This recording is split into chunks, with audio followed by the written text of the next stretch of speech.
we're calling to order school board meeting for April 26, 2022. Roll call, please. Ms. Radonio? Ms. Conover? Yes. Ms. Coyle? Mr. Avia? Here. Mr. Marin? Yes. Ms. Hoover? Here. Ms. Steckity? And if we could now stand for the Pledge of Allegiance.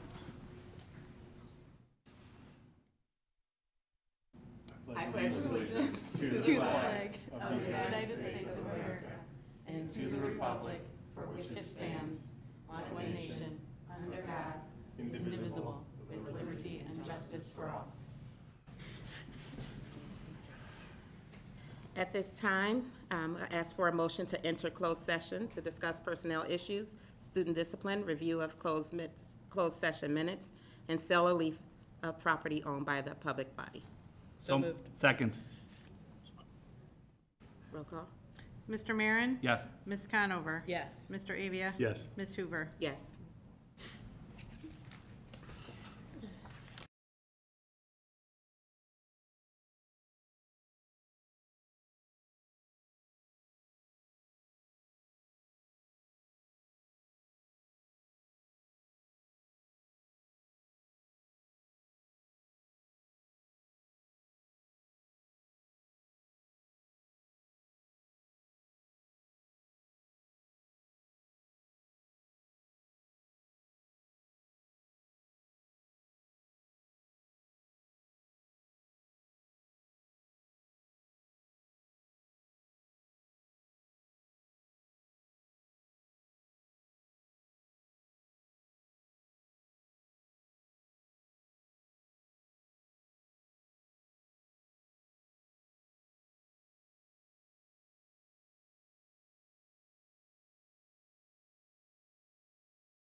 starting our April 26th open session school board meeting, and we're going to move along to approval of minutes. The chair will entertain a motion to approve the minutes of the April 12th, 2022 regular meeting of the Board of Education as presented. So moved. Second. All those in favor? Aye. Aye. Any opposed? The chair will entertain a motion to approve the minutes of the closed session of the April 12th, 2022 regular meeting of the Board of Education as presented. So moved. Second. All those in favor? Any opposed? Okay, we're moving, our next section is public comment. I don't have any public comment in front of me, so I won't go through the guidelines at this time. We're going to move along to the consent agenda. The chair will entertain a motion to approve the consent agenda as presented. Number 1, personnel recommendations. David Pierpont, WHS Counselor, Long-Term Sub. Francisco Delgado, WHS Special Education Teacher. Tiffany Teresi, Director of Student Services. John Dispenza, WHS Game Worker, and Retirements. 2, approval of the April 2022 expenditure report.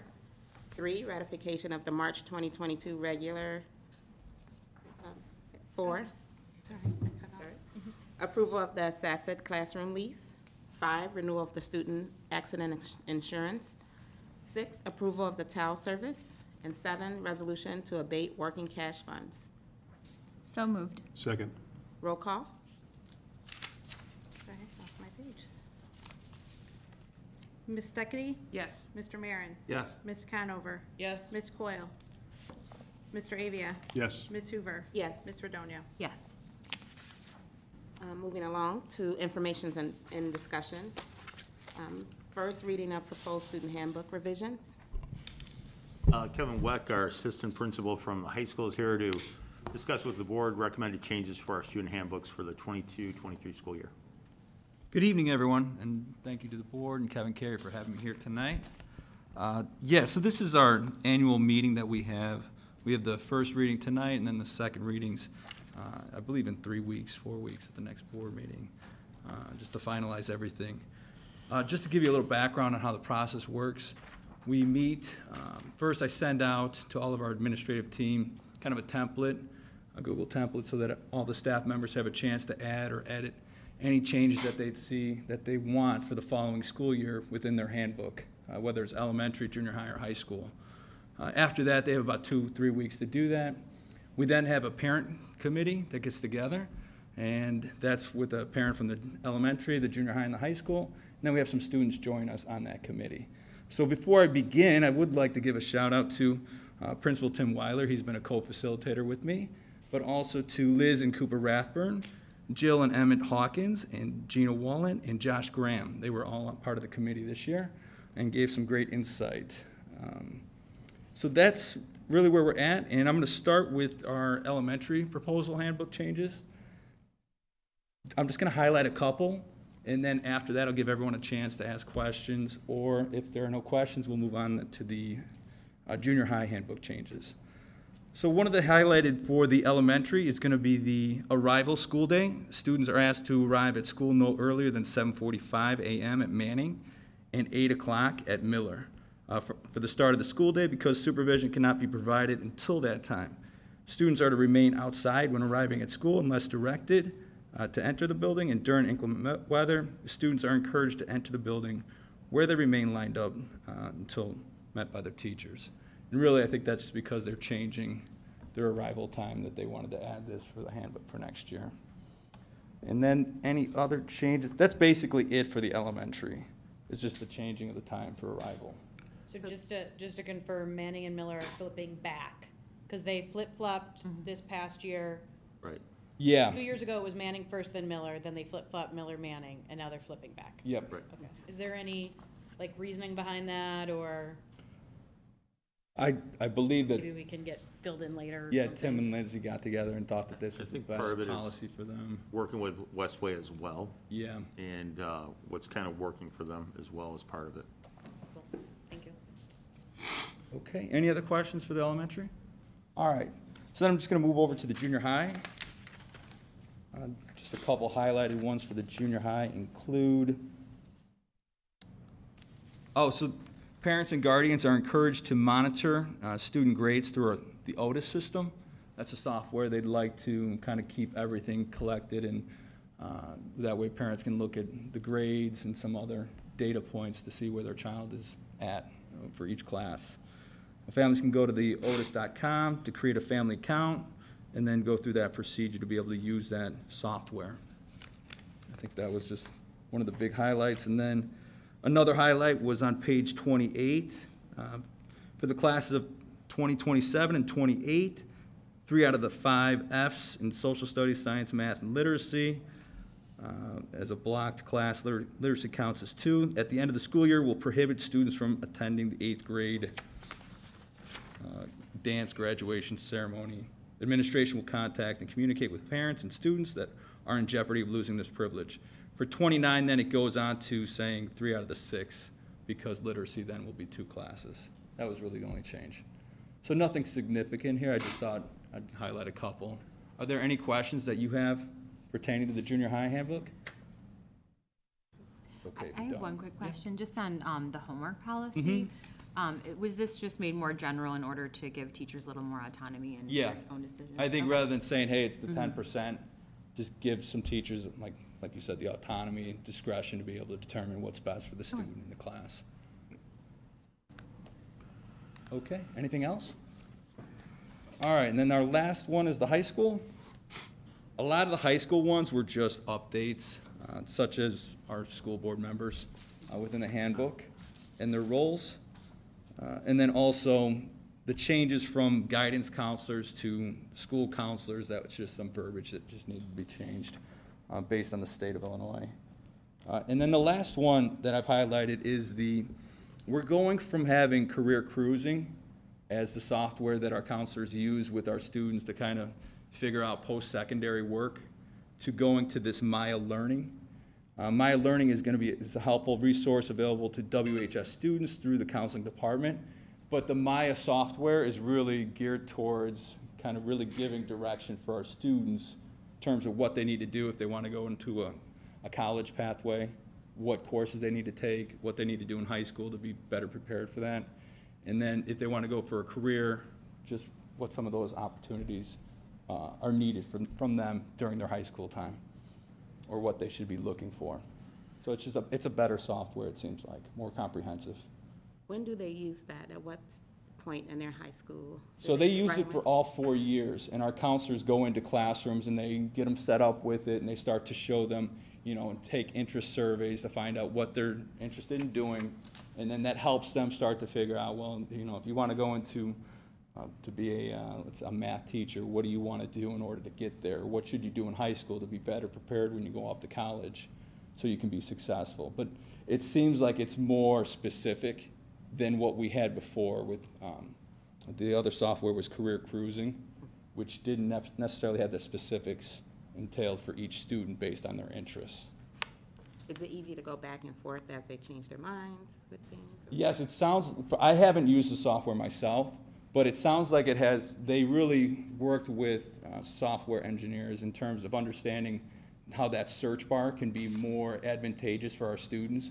If they type in that they want to be a dentist, it's not just going to say, okay, these are the colleges that you should pursue. It goes back to what you should be doing in high school, what classes you should take, and then what colleges, based off the classes you take, will be more advantageous for you as a student. It also has a social emotional component in there as well. Does which it is- speak at all to the students who might not be The career. geared towards a 4-year Yeah. traditional university path? Yeah, so it's the college and career, Okay, kind of giving them what the pathways might look like for them. awesome. Yeah, so I think it's more kind of like a Google search engine where, you type it in and it gives you just a bunch of just different opportunities with that. I haven't used it personally, but I've heard good things. But I'm looking forward to it. I think it gives our children, our students, more opportunities to pursue what they want to do, more direction. Cool. We look forward to hearing feedback on Yeah. it when it rolls out. Yeah, we'll definitely be doing it at the end of the school year. Any other questions for the high school? All right. Well, that was great. Thank you all for your time. And then the second reading, I'll talk to Tim and we'll just show up. And if there's anything that happens between now and the next reading, just let me know. I'll be happy to make any changes or edits, okay? All right. All right. Thank you, everyone. Thank you. Thank Have a you. great night. There are no other questions. We're going to move along to the strategic plan update. And Nadine Norris, our Director of Teaching, Learning, and Technology, is here to provide the board with a very quick update, and hopefully we'll be approving our strategic plan tonight. Yeah, I provided for you a more updated version of the plan. As per your recommendations, we try to be more specific in terms of dates and deadlines and expectations of when different benchmarks would be met. And we're going to continue to work on that and update that. In fact, I had a few updates again today from the junior high that weren't huge, were not really consequential, but you know, that's just an example of how we're going to continue to work on the plan. So I'm here to answer any questions, or do you have any? So I just wanted to call out, you know, when we had our conversation around the strategic plan a couple weeks ago, you know, the board called out a need for something that is kind of one page, easily digestible for folks who are not education, have master's degrees in education, like most of the community. And so I love that you've done that here in this kind of, in this 1.5 pager, in that you've made it very approachable and attainable, in a similar way to how the Portrait of a Graduate is a very approachable and attainable document. So I wanted to thank the team for doing that, because I think it's going to go a long way. And then I had a question, and this was kind of driven by our conversation about the junior high air conditioning project. And there seems to be a fair amount of interest on the board for some more forward-thinking uses of our construction dollars in the district in a more environmentally friendly way. Does that fit into the strategic plan somewhere? I know we've got a facilities piece of it. And along those kind of lines, is that something that we could potentially add in, like when we update this on a bi-yearly or yearly basis? The goal with regard to resources was very general. It was really, you know, to match resources with student need. There wasn't a strategy addressing environmentally friendly or thinking outside the box. Certainly if the board wanted us to add a strategy or kind of expound on that concept, that can certainly be added. The one thing when you made your previous comment about kind of the one pager, the one thing that I wanted to do when I posted this to the website is to provide sort of a glossary of the acronyms that we used in the long version. I just wanted to call that out and make sure that you knew that we are sensitive to the fact that the information has to be accessible. So that's what you mentioned before. And then with regard to adding a strategy, Yeah. how about that? I mean, it is kind of very broad, so. Yeah. And I'm not necessarily saying an adjustment to this strategic plan as it Right. sits before we approve it. It's more of a, do we need to have a deeper conversation about this as a board and our direction? Because we do have a number of construction projects coming up.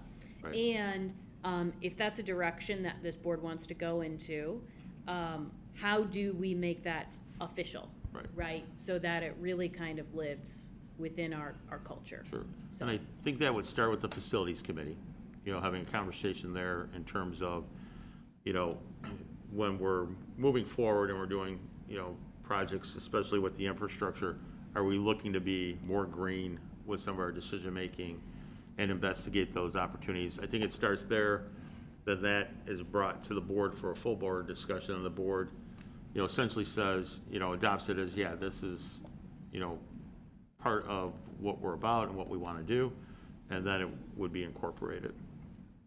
Awesome. Any other comments or questions? All right, thank you very much. Thank you. Thank you. Thank you, Nadine. Moving along to our next topic, junior high HVAC system. I'm going to have Joe just recap the project that we had presented.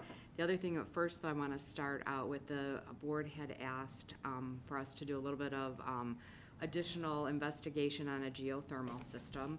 And both Steve Cashman and Dan McCurdy, who were here at the last board meeting, provided the board with a lot of, I think, useful information on geothermal systems. We also have, one of our board members also has a spouse who has a little bit of knowledge about geothermal systems. And I think we all have, at least I think we've all come to the conclusion that that is not necessarily the correct project for our district based on the number of wells that have to be put into place, their location under the parking lot, even our climate here in the Midwest, as well as, it's not that common of a system in our area. And so with that, we got a lot of good information about that. But the other thing that we did, Steve Cashman and Joe and I had conversations about, and again, that information was shared with the board. It is easier to be greener when you're doing new construction than it is in retrofitting a building. And unfortunately, we have very old buildings and we don't have a lot of space.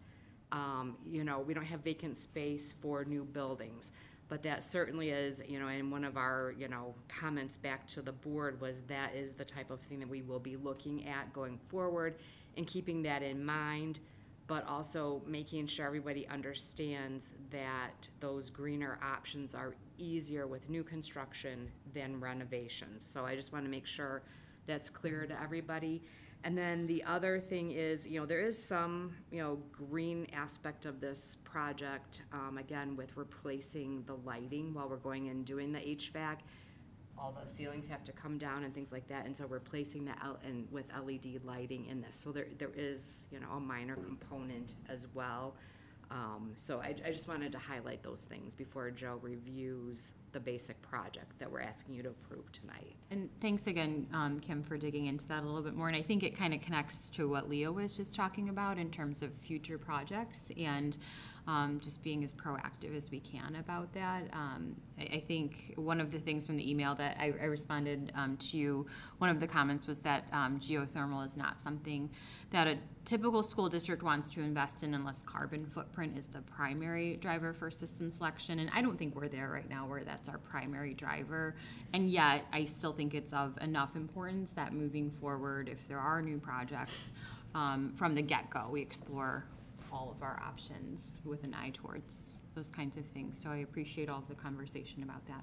And I think the other thing, unfortunately, our guests had left when we had those additional comments because they had gone through some of that, Joe and Steve and Dan, not necessarily with me, but they had already vetted a lot of that Other before. options. Yes.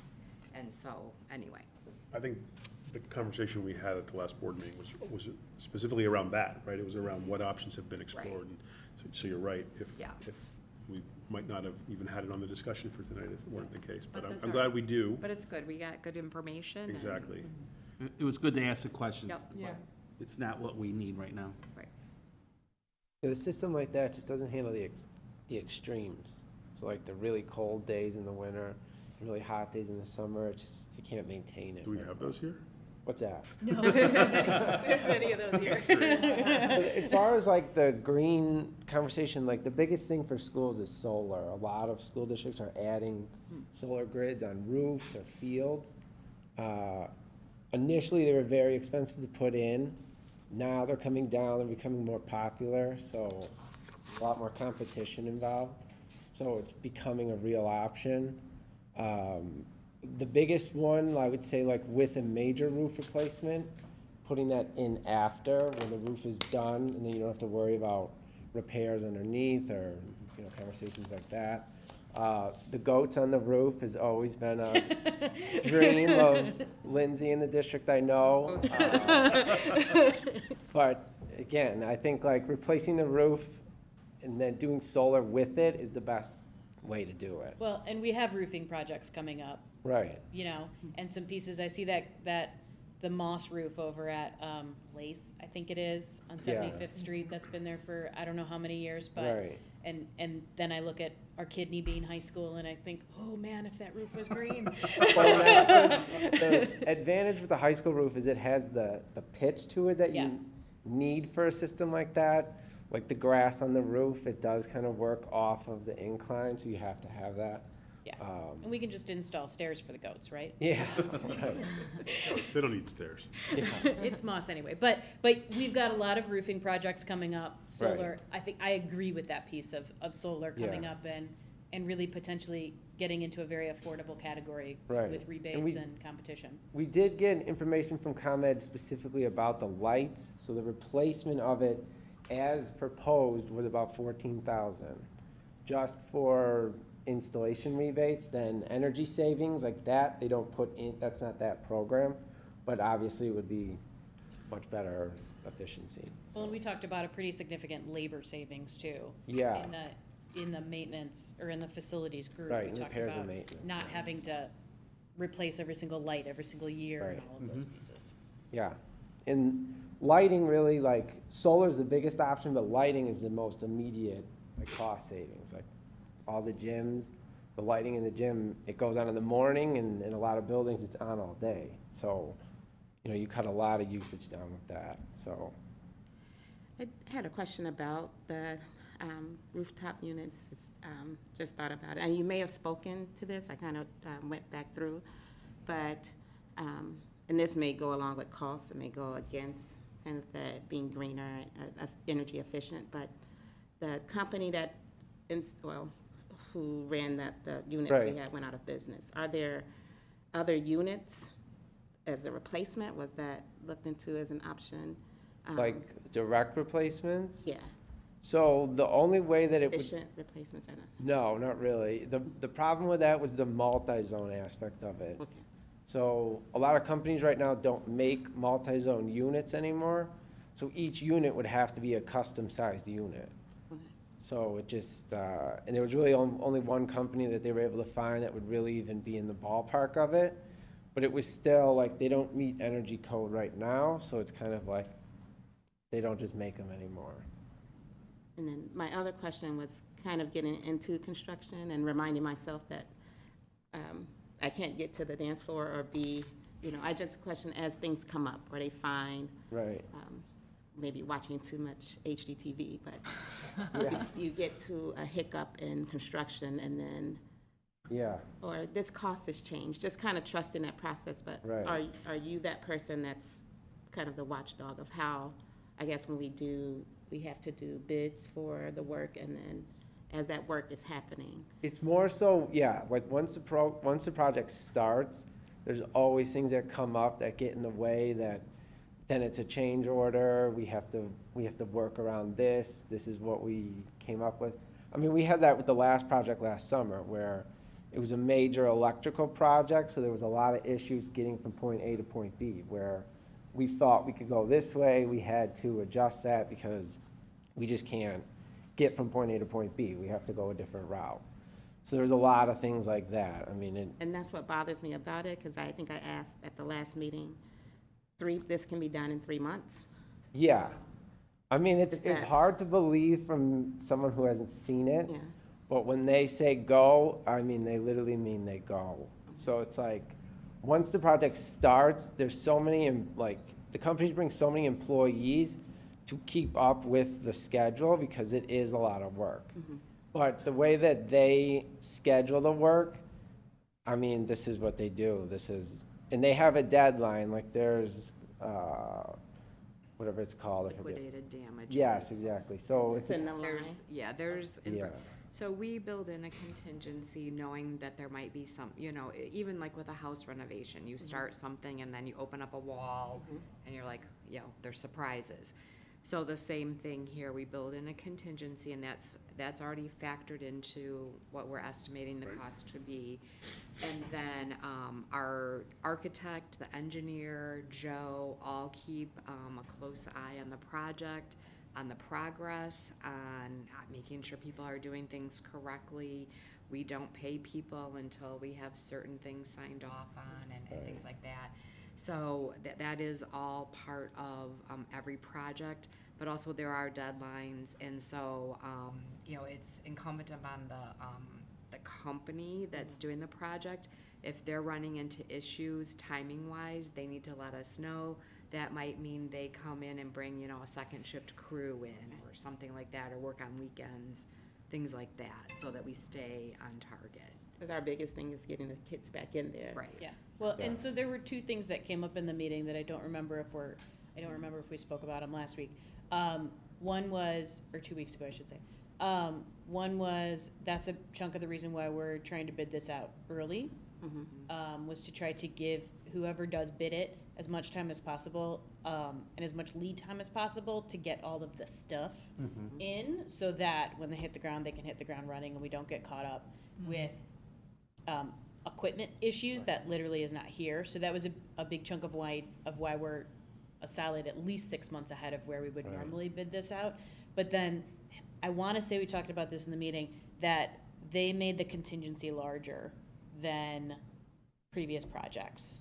I feel like they went a higher percentage of contingency because of the changes, the supply chain issues. I feel like I asked about supply chain, and they were like, yeah, we That was, bumped that yeah, that was contingency up. the estimating, the company that did the estimating. They put in a higher percentage for inflation just because of the way things are. And it's, without, like, prior to COVID, it would be typical to award a project like this in February, March, and start in June. So, I mean, they're kind of used to deadlines like this, but again, like right now with supply chain stuff, having the extra time is a humongous advantage. On top of that, like because companies aren't on such a strict timeline, if this is awarded this summer, there's some stuff that they might be able to start now. They could start Christmas break, spring break, getting things done. It adds a lot to it. And plus, I think competition too, because they do have a lot of time, so it's an advantage to companies. I think more people will be involved or interested in it. So. I have a question. The previous rooftop units, it sounded like they were problematic right away. Yeah. The equipment wasn't, sounds like it wasn't the right equipment was selected. Yeah. So, how do we avoid that for this project? Right. So a great example is the project we did with the automation system last summer. So when that automation system went in, say for example, you made the automation system, you're the only one that's able to work on it. So it's a proprietary system. So when we did the replacement of that, part of the bid, we said it has to be an open protocol system, so that if we have issues with you, we can bring in you to work on it and get the same result. When that project went, it was not put in the bid package as to what equipment to use. So like with this, we would put in specific equipment like a carrier or a train, or a major manufacturer. You put that in the spec of the project, where we will only accept this as equipment. So it's, yeah. Okay, great. That's what happens. Right. Yeah. Yeah, it sounds like it was an off-brand, this Right. previous stuff, and. Yeah. Can you speak to the refrigerant? Because I think it came up in the email that there's the possibility this refrigerant that is currently spec'd out is being phased out. So way back when they started phasing out R22 refrigerant, which is what we currently have, at that time they switched to R410 refrigerant. But at the time they said that this is not a long-term solution. Like eventually they're gonna have to change to something else. So what they're gonna phase out, they're gonna start phasing out 410, but the way that they're doing it is interesting because they're leaving it up to the manufacturers. So in some states, they're leaving it up to a carrier to design their system using this refrigerant versus this one. So they have two options right now, a R32 and an R410. 4 something, I get them confused, but those are the two that they're gonna focus on, most manufacturers are gonna use those. So, again, like at the time that we purchase this equipment, we need to use, that's gonna only come from the chiller. So, when we purchase a chiller, we have to we're gonna need to use the new gas with it. Okay, and we'll be able to be that specific, because Yeah. I certainly hate to install something Right. and then instantly the 'Cause, refrigerant is. to use like one refrigerant versus the other, there's components you have to change. It is possible, but there are certain things about it that have to be, the right equipment for the right refrigerant. So, there are ways to go from one to the other without having to replace the entire unit. But if we have the opportunity, yeah, we should order it with what what we're looking to use in the future. Okay. Any other questions? Good. Thank you. Thank you. Thank you. Thank you. We're going to move along to the presentation of monthly financial statements. Let's see, we have the March financials for you. This month, the district received $239,000 from the state. There's $26,000 of fiscal year 21 payments and $263,000 of fiscal 22 payments vouchered but not released. In the ed and tort funds, revenues are comparable. And again, we received all that money in the ed fund. And then there is $159,000 of fiscal year 22 payments voucher but not released there. In the O&M fund, revenues are comparable to the prior year, and we did receive the classroom lease revenue from SASA during the month of March. And in the transportation fund, there's $103,000 of fiscal year 22 payments vouchered. As far as expenditures go, expenditures are slightly above the prior year averages in the ed and tort funds. And then the O&M fund is 65.55% spent to date. It was 59.69% spent last year at this time, which is fine. We've done a few more projects. And then obviously the transportation fund varies from year to year, but we've been receiving all of our invoices timely this year, so we're on target. Student activity account balances are there. We have, in terms of investments, $13.6 million invested. That again will still decrease for another month, and then when we get taxes in May, you'll start to see those balances along with the fund balance starting to go up. Does anybody have questions?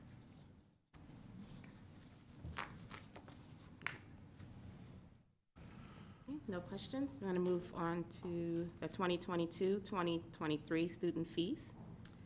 All right, and I just wanted to give you just a little bit of information. I attached the fees that we charge last year. We do know that the Hvac fees need to increase for next year based on the agenda, or based on fees from the manufacturer. I also did the historical fee comparison. So we have not, we held fees flat for the 2019-20, the 21, and the 22 school years. So typically this would be the time, obviously with the pandemic and remote and everything else, this would probably be the time where we might do a slight increase. If we did an increase, I would only suggest the basic fees, registration fees, in the 1% to 2% range. But again, even when you look at that, that's only a few dollars difference. And so I really wanted to have kind of a philosophical discussion with the board. Do we want to raise fees? Do we want to leave them static for one more year and then possibly next year do an adjustment? The only other thing is our preschool tuition program. Those fees could probably increase about 10%, just based on what other preschool district programs are in the area. One of my questions. And those fees have not changed since inception of the program in 2013-14. Do you think that would mean if we held, we have to, we may have to go even a higher percentage than following year? You know, like right now, you know, obviously we had some high inflation. We did just see that our copier paper costs are about double what they were. So we did order some paper this year at a lower rate while we could. I don't think they would, I would still only recommend like a 2 to 3% increase next year. A lot of the other things are holding steady. We haven't seen a lot of increase in the other things, obviously, you know, so in terms of those components, I think we're okay, but. I mean, my concern with holding for another year is that we fall far behind to a point where then it becomes very challenging to catch back up, and we've seen that happen in multiple places in the district. Yeah. And that's shown up in a lot of different ways. So I'm, as much as I don't like to increase fees, I think a 1% is 1 to 2 in there somewhere, is reasonable. And because it has been held steady for so long, and the program is, for me, for the preschool program, increasing that tuition, we have an amazing preschool program, and it's outstanding. Yep, and we need to do more to market that program, so you will start to see some things coming out in your parent updates and things like that, because it is an amazing program, and it's a great value for parents who are looking for a preschool tuition program. It's a great value. Even with a 10% increase, it would still be a phenomenal value for our families. So we have excellent staff. Yeah, and we want to keep those excellent staff, keep that program. So What is the annual tuition for preschool? It's, for the 2-day program, it's $1,800. For the Oh, I see. 3-day, it's a half-day program. Okay, I see. It's $2,250, and for a 5-day program, $2,700. So it's incredibly reasonable. yeah. Okay, so I'll come back then with probably around 1 to 2% on the basic fees, and then an adjustment to the preschool for the next meeting. Sounds good. Okay, I like that idea. No further questions. We'll move to our action items. First is the approval of the strategic plan. The chair will entertain a motion to approve the strategic plan as presented. So moved. Second. Roll call. Ms. Conover? Yes. Mr. Avia? Yes. Ms. Hoover? Yes. Ms. Redonio? Yes. Ms. Steckity? Yes. Mr. Marin? Yes. Next, we'll move to our resolution, or the second one, a resolution declaring the intention to issue not to exceed 6 million working cash fund bonds for the purpose of increasing the district's working cash fund and directing the notice of such intention be published in the manner provided by law. The chair will entertain a motion to the resolution declaring the intention to issue not to exceed 6 million working cash fund bonds for the purpose of increasing the district's working cash fund and directing a notice of such intention to be published in the manner provided. So moved. Second. Roll call. Mr. Avia? Yes. Ms. Hoover? Yes. Ms. Redonio? Yes. Ms. Steckity? Yes. Mr. Marin? Yes. Ms. Conover? Yes. Motion carries. Move to number 3, approval of junior high HVAC project. The chair will entertain a motion to approve the junior high HVAC project as presented. So moved. Second. Roll call. Ms. Hoover? Yes. Ms. Redonio? Yes. Ms. Steckity? Yes. Mr. Marin? Yes. Ms. Conover? Yes. Mr. Avia? Yes. Motion carries. Number 4, board action on closed session minutes. The chair will entertain a motion to approve the board action on closed session minutes as presented. So moved. Second. Roll call. Ms. Redonio? Yes. Ms. Steckity? Yes. Mr. Marin? Yes. Ms. Conover? Yes. Mr. Avia? Yes. Ms. Hoover? Yes. Number 5, destruction of verbatim closed session minutes. The chair will entertain a motion to approve the destruction of the verbatim closed session minutes from March 10th, 2020 through September 22nd, 2020. So moved. Second. Roll call. Ms. Steckity? Yes. Mr. Marin? Yes. Ms. Conover? Yes. Mr. Avia? Yes. Ms. Hoover? Yes. Ms. Redonio? Yes.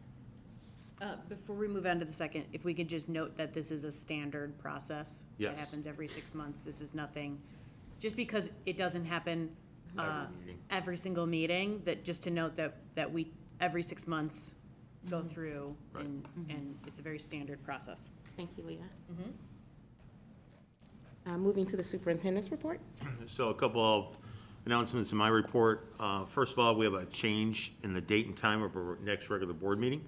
The location and time of the May 17th regular board meeting of the Board of Education will be changed to 6 p.m. at the Westmont Village Hall. And then also just a reminder to the board that we amended board policy 2-110, which is the length of term of officers. And so now our officers' terms are 1-year terms. And so at our May 17th board meeting, the Board of Education will select new officers for the 22-23 school year. We'll also probably do our committee assignments and approve our board calendar for the upcoming year. On the board calendar, can you, I think we've talked about this in the past, can you make some notations on like what things are standard Sure. for some of those meetings? Oh, yeah. And then I'm hoping that on the calendar for this upcoming year as well, we could get the quarterly finance and facilities meetings on the calendar, just so that we're not trying to like Sure. schedule something and we can just Have advance just notice. have it there, here's when it is, and that's when we do it. Can we do that? Yep, we can do that. And Public Relations Committee, Right. Yeah. Public relations, yep. And something I asked about, I don't know if it's, you can instruct us or direct us on how, or the best way of doing this with committees and having stakeholder or community member involvement. Yeah, and that will be part of our discussion at the May meeting. Right now, our Public Relations Committee, we do have some community involvement. And so we're gonna have a discussion whether or not the board would like to see that with some of our other committees as well. It's a really, really, really good point. yeah, and having them scheduled Right. through the year Makes it a lot will easier go to a do long exactly way. that way. Yep. You know, to say, hey, come join the Facilities Committee, we meet, join us. Yep. Strategic planning, is there community members? Is that PLC only? Not PLCs, no, there isn't community members. The strategic plan, at this point, it would just be regular reporting to the board Right. on progress on the strategic plan. So there really isn't necessarily a committee that would meet. Am I confusing like the town halls that were Right. held? That's how Right, we got right. involvement. Okay. Right. Moving on to, are there any other questions for Kevin? Moving on to board reports. I got lots of stuff. Does anybody else have anything? Because I list of things. All you. Number 1, happy anniversary, everybody. It has been 1 year since we've been placed, officially Yeah. voted into our seats. Is that all? I know. Just 1 year. On that Some note, of you. on that note, there will be 3 seats up for next year's election, the 2023 election. Start doing your research if you would like to sit here in these lovely positions. We have 3 seats opening up next year. DuPage County Board of Elections, look into it, because you could start doing your paperwork this fall, and it has to be in before December. So there's that. The paperwork typically goes up, I was just on the thing today.